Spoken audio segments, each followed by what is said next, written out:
The New England Patriots need to jump on this massive upgrade. Let's talk about it. My name is Aaron. This is Sports Talk Patriots on the daily, pushing out that content to people just like you who can't get enough New England Patriots football. Regardless if it's game week or a bye week, you're here, you're watching. So do me a favor, hit that subscribe button, hit that like button, and comment below. So today, what we're going to be talking about, a crazy potential trade the New England Patriots could make. And honestly, I think of everything that I have heard this season, in the offseason, this is one of the best things, in my opinion, the Patriots could do and could seek out. So Elliot Wolf, hopefully you're watching. As well, we talk about potential tackles who are free agents, and we're going to jump into it. So that being said, we know that one of the biggest issues for the New England Patriots not only has been their offensive line, but it has been their wide receivers. Two young wide receivers drafted by the New England Patriots, Jalen Polk, Javon Baker, have really underperformed for this organization. Some people still have hope in both of them. Hopefully, moving into the offseason after the next 4 games, hopefully they can get some things together. Possibly they can make some moves in the last 4 games of this season. But again, I wouldn't say it looks 100% promising. So that being said, we talk about wide receiver. We know that the New England Patriots really tried to get Brandon Ayuk. That fell apart. Apparently, they had a deal in place. Brandon Ayuk was the one who had the ability to shoot that down. He didn't. He stayed with the 49ers. That's been a total mess there. Then they tried to make a move on Calvin Ridley, and so it just has not gone their way. Now, this move, I truly think would be one of the best moves they could consider. And that is wide receiver Chris Olave of the New Orleans Saints. Now, Chris Olave, we're going to just jump into his stats real quick. So he's in his 3rd season. He's currently on the IR due to concussion. We'll get to that in just a second. But if you look at his production out of Ohio State, almost a top 10 pick, 11th overall, he has produced. So he's had 72 receptions his rookie year, 87, and this year 32. But each of his first 2 years, he's eclipsed 1,000 yards. His touchdowns haven't necessarily been there, but he is an explosive player. He really can take the top off of defense. And if you look at Chris Olave in the team, especially Ohio State, that team he came from, arguably you could say one of the best wide receiver cores in college football history. You had Chris Olave, you had Smith and Jigba, you had Garrett Wilson, and as well you had Jamison Williams. A lot of people forgot about that. He ended up transferring to Alabama, now with the Lions, and as well Marvin Harrison Jr. An unreal cast at Ohio State. So again, the reason I like this move is because first, Chris Olave is young at 24 years old, and he would be a tried and true number 1 receiver for Drake May. Again, younger guy, we have the cap space. Making this trade happen in the offseason before the whole NFL draft would make it easier in the NFL draft, where it's like, okay, now we know we need to go get a tackle. Again, depending on what they do leading up to the draft is going to let them know this is what we need to do in the draft. So hopefully they could potentially figure something out. Now, the reason this is a possibility is there has been a lot of speculation that Chris Olave wants out from New Orleans because he's not a fan of Derek Carr. Derek Carr, there's been a lot of finger pointing, basically saying that Derek Carr leads him into safeties, and Derek Carr is the issue for his concussions and other people getting seriously injured. And so when it comes down to it, does Chris Olave want to play for a quarterback like Derek Carr? No, he doesn't.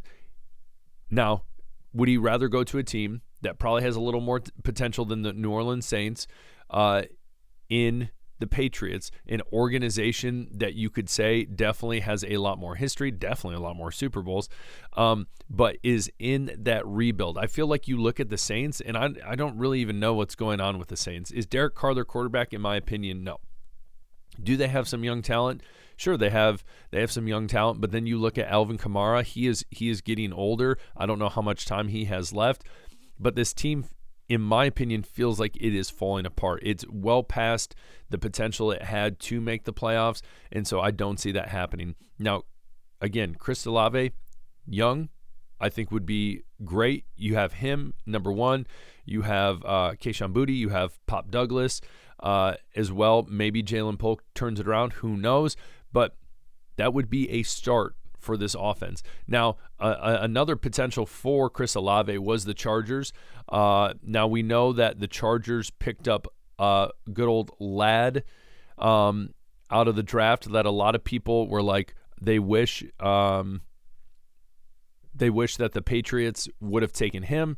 Again, it is what it is. But if the Chargers could make an aggressive move, having Justin Herbert and having two big-time wide receivers, that would be huge for the Chargers. Again, the Chargers are a playoff team.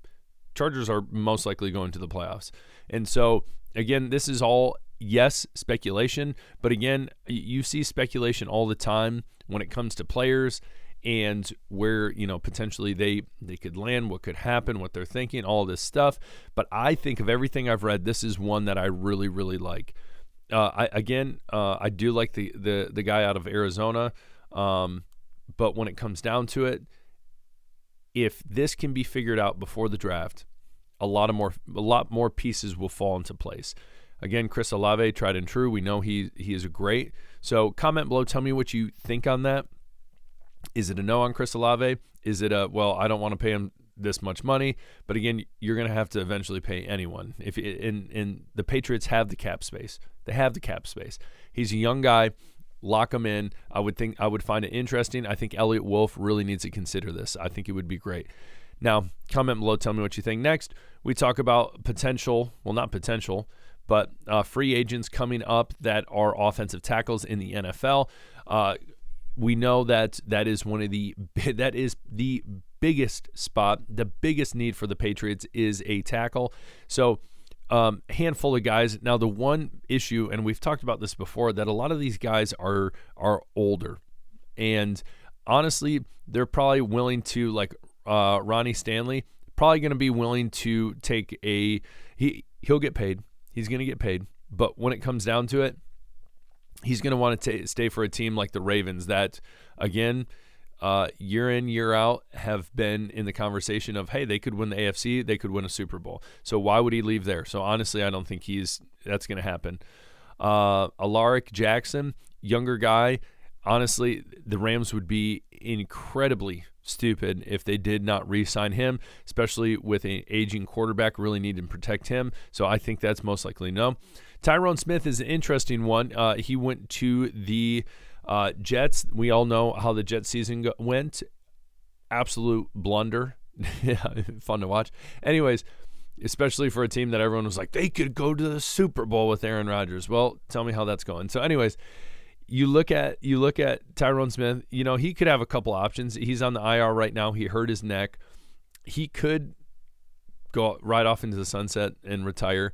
Or he could, go get paid. Is he going to get paid probably a ton of money? Probably not. But again, getting someone in there, depending on what he could get paid, wouldn't necessarily be bad.